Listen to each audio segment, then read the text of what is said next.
Alright, we'll take another one here. We've got our gas is now dropping in pressure. We're at 30 psi, which is to be expected for long-term running. I think we're at about an hour now, probably less.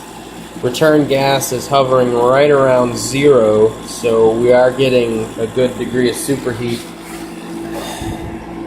18 degrees is our fluid temperature. I expected that to slow down once we start getting towards the end, or at least towards the temperature setting. It's at 18 degrees, and you know that's what's to be expected.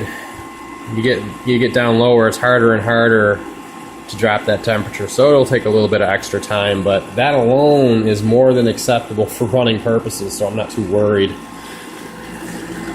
But as you can see, this is hovering around 0 to -1, so you might have heard that. I've actually got this running.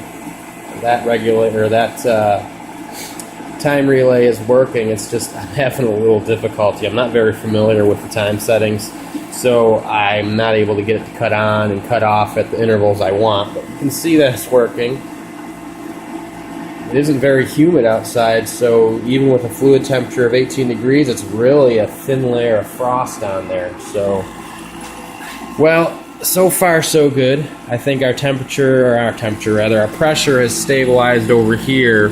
It hovers around that, you know, getting close to 275 and not quite there. I'm more interested on getting this thing set up so that the pressure doesn't spike at the initial run. Because when I first run it, the pressure will want to spike. It'll go up to about 350 psi if I don't if I don't open that solenoid up manually. And the thing, I don't want to be doing that. I want to be able to have this thing run on its own without me having to make any tweakings while it's actually running, because that's not the intent of the design. But other than that, I think we're doing all right. It's, you know, we're at 18 degrees still. I'll come back later when we've dropped some more. I've set it at 10 Fahrenheit, so I don't want to go too low quite yet. But that's it for now.